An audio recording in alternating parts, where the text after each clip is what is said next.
Don't you think the setup is a little bit unfair for women? Let me just ask this, because when I don't know what the Quran say, but at least I know biblically, and yes, we're not here to discuss this, what religion says or anything, but then again, this is some of the things that guide us. These are some of the things that have informed the laws that we have on our very own respective land.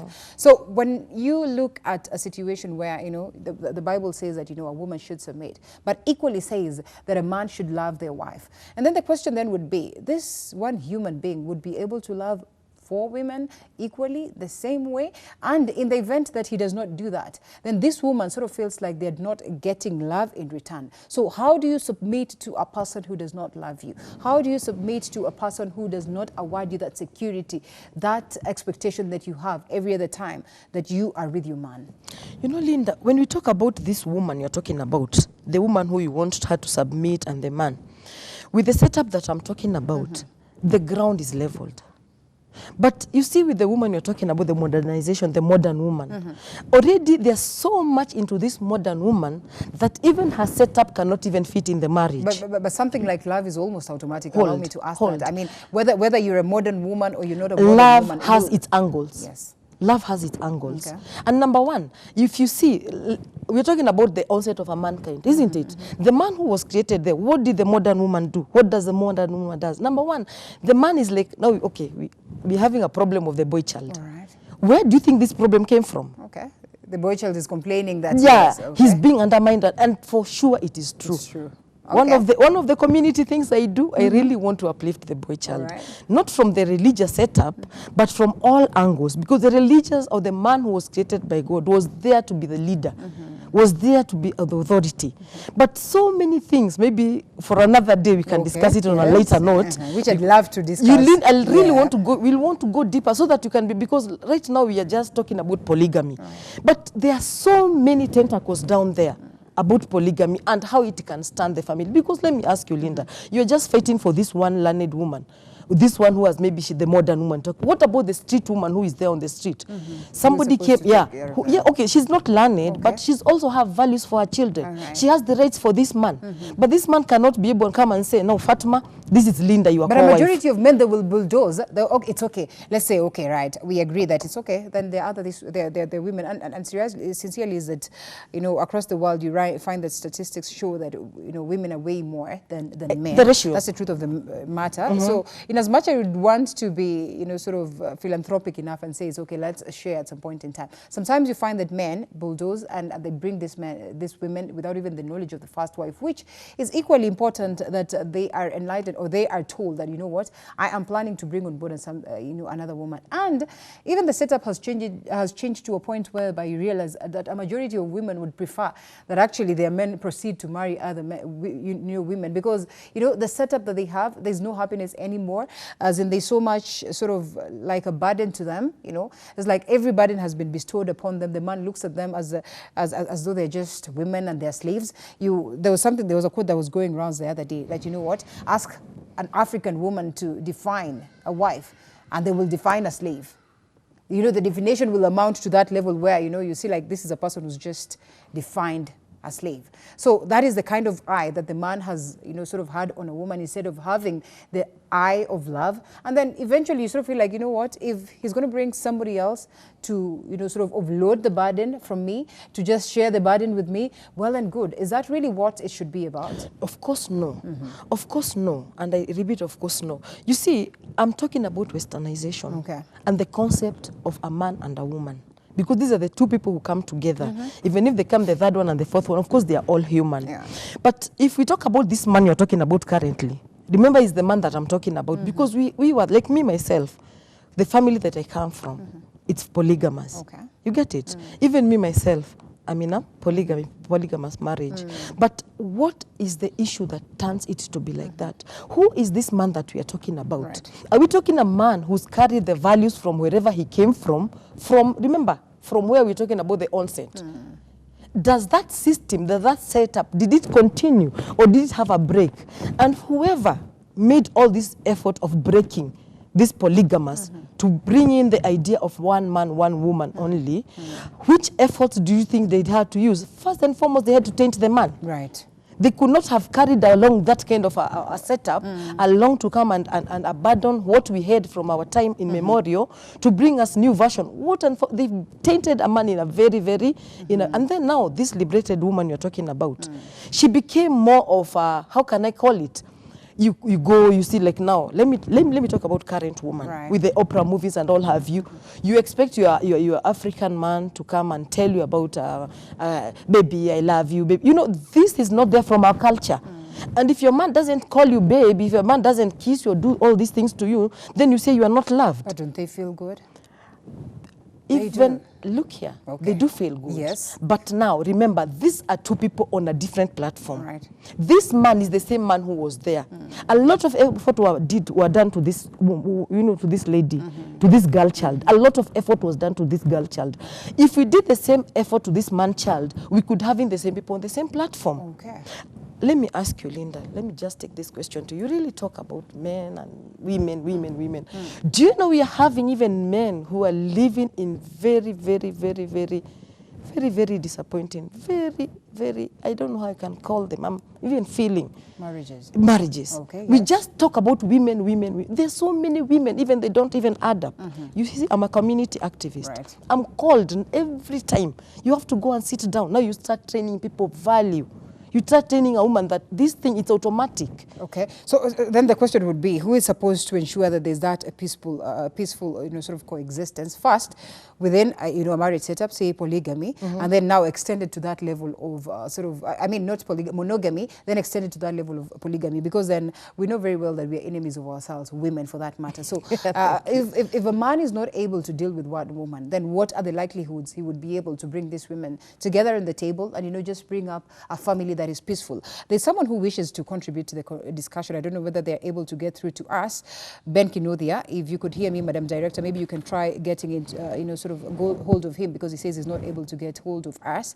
If at all that's not possible, then I can call him from my end, but just let me know whether we can be able to get hold of him, because he says it's burning and he wishes to sort of contribute to this. But yes, coming to that aspect of, sort of bringing on board peaceful coexistence. Exactly. It's about a man, one would say, in as much as maybe there's that aspect of biblical aspect that says, it's a woman that sort of builds a home and all these things. But then that peaceful coexistence is key, and a man should be able to be stable enough and strong enough to ensure that they bring this. So why should it get to a point whereby then they are also surviving in marriages that are very tough?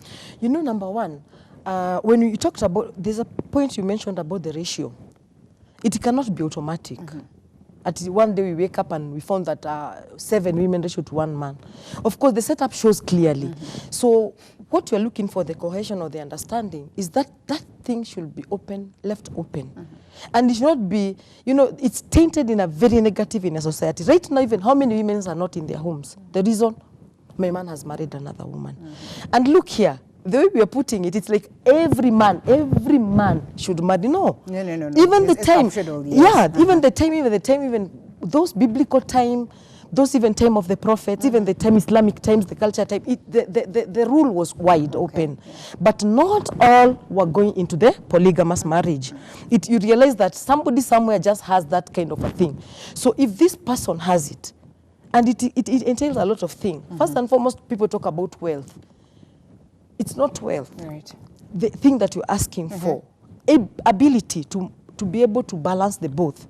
You get it? Because if a man, I can marry 2 wives and they can agree. It has a lot of advantages. But don't you think wealth is also key, economy aspect, because then the balance needs to be there, and a man is known to be, the provider. So sincerely speaking, if they're not well endowed and wealthy enough to be able to provide for both wives or the wives that he's married, then times have changed. By the time we were talking about, but when you look at the history of the polygamy, those ages of our great-grandfathers and whatever, and the religion, there was, the person has the land, can tilt, the livestock and all have you. That was the way.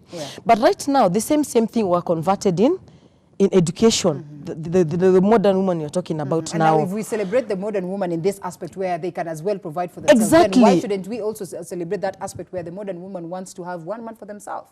Look here, you're talking about the same one woman. We are from that topic right now. Yes, we are. Because the same woman... At this point, then you want to justify that it's okay. It's not necessary. The burden is not... bestowed on a man sort of to take care and to ensure that they are all provided for. So in this case, then there's that modern woman who's married, yes, to a polygamous kind of nature of family setup, and they're able to take care of themselves. So really the man does not have to sort of struggle so hard to ensure that he gets to balance between the 2 or the 3 or the 4 wives. So why is it that in this particular time, then we acknowledge the essence of a modern woman in the fact that they can provide for themselves, but when it comes to the needs, the fact that, you know, they are empowered and everything, then it looks like a bad thing? You see, this modern woman we are talking about, and this man we are talking about, Linda. Remember, I said earlier there's a system. It's only that now, again, a system is another big topic that we can discuss for almost half an hour, maybe 1 hour. When this system is there, it's between me and you, not about society. Right. It's between me and you, Linda. If me, I'm your husband. Like now, you see, there's a procedure. There's a way that even in the culture way, even in the religious way, even right now, we are having even people, there's another day I saw in the media, a Christian man with 2 wives, and they agreed and they wedded together. It's not an issue of a punishment. Right. Nobody is getting demoted in this issue. Is that is the nature of your man, from his genes and wherever he came from. This is now the man that you chose, because it is you, who, Linda, who chose that man. And when he comes along with his wherever he came from and his belief. So if he brings this issue on the table, Linda, I want to bring in Fatma. It should not be an issue, because there's always a system that goes through. First and foremost, Linda, you must know why Fatma is coming in. All right. Okay, hold it right there, Fatma. Let's first of all pick this phone call and get to hear what one of the callers has to say. And then I'm coming back to the very same note. And I'm not against polygamy in any way, but I just need to understand, just like any other person who wants to understand. So, good morning, Ben. Good morning. How are you? Good morning. Good morning. Can you I'm not hear able me? to hear him. Let's just fix this briefly, so at least we're able. Yes, good morning. Thank you. Thank you. Happy to hear from you people. Now, Yes. I'd like to contribute to this topic. I think there's a place where society goes wrong. Yeah. When the law provides that it is okay or not okay for there to be polygamy, it does not mean that every other person should become polygamous. All right. Or every other person should become monogamous. It is like saying you have a right to smoke in a smoking zone. Okay. So it's for you to choose to go into the smoking zone and smoke from there. All right. Or to choose not to smoke. The problem with when people hear that polygamy is going to be legalized or to be made an okay thing in the country, they think that it has become mandatory that every other man must marry a second wife. That is wrong. Polygamy is left there as an option so that those who want to go that direction can go that direction without having to hide girls. You know, you have one in Langata, one in Mokuru, another one in Kibera, Right. so on and so forth. And then the option of monogamy is left for those who feel that they want to live a monogamous life and a monogamous union. Right.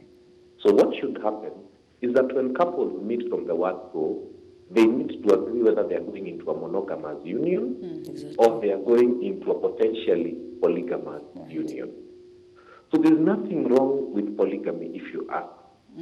What should happen is those people who are going into a marriage are the ones to decide whether theirs is going to be monogamous or it's going to be polygamous. Is it very easy And to agree on allowing the that onset? to happen, what will happen is that we shall stop having people who are hiding out there and keeping one girl here and another one there and another one there. Ben, I'm I think asking. those men who want to be polygamous need to have the courage to tell their wives before they even marry them. How possible is that? How this possible to is that? be- Because there are things that lead to that. It's very possible. It is? It's Okay. very No, possible. no. Let's not talk about those things that lead to it. Okay, What's let's just- happening is that this is a choice that people need to make. Okay. And they need to make it openly. We don't want a situation where people are hiding away from one another and hiding this stuff on the other stuff. Right. It needs to be very clear that you have made a choice that you're going into a monogamous union for the rest of your life, or you're going into a polygamous union for the rest of your life. Let your spouse know before you even get married that this is what you plan to do. Okay. This thing of changing track halfway is what causes problems. And for those who are in a monogamous union and they feel it's not working, my advice for them is usually leave that marriage first. Okay. Now start another one, and when you start this other one, make it clear that you intend for it to be polygamous or you intend for it to be monogamous. But this thing of trying to hide behind the bush there and doing this thing this other way is wrong. I think let's not fight the law. Let's not criminalize polygamy. Let's allow it to happen, but let's also educate our both young men and young women. That is a choice you make from inception. It's a choice that you need to be clear, the both of you, so that someone who comes into it comes knowing that this is what I'm going for. And then they can opt to either have it or not have it. Wow. So it's not about the modern woman or the modern man or whatever. It's a human choice that you can make from the beginning, and you can live with it. All right, interesting view right there. Thank you so much. And I think at some point you brought that yes, when we say about when you talk about polygamy, it doesn't necessarily mean that then everyone has to go that direction. Nobody's holding a gun and saying now polygamy is legal, every man must have 2 wives. No, it's provided for, so that those who feel they want to go that direction can go that direction, and those who feel that they want to go another direction can go another direction. All right. Thank you so much, Ben. Of course, I'm still stuck on that point of whether indeed it's possible for someone to, like sit down and say, okay, wow, I would love to marry more than one. But at least men should know.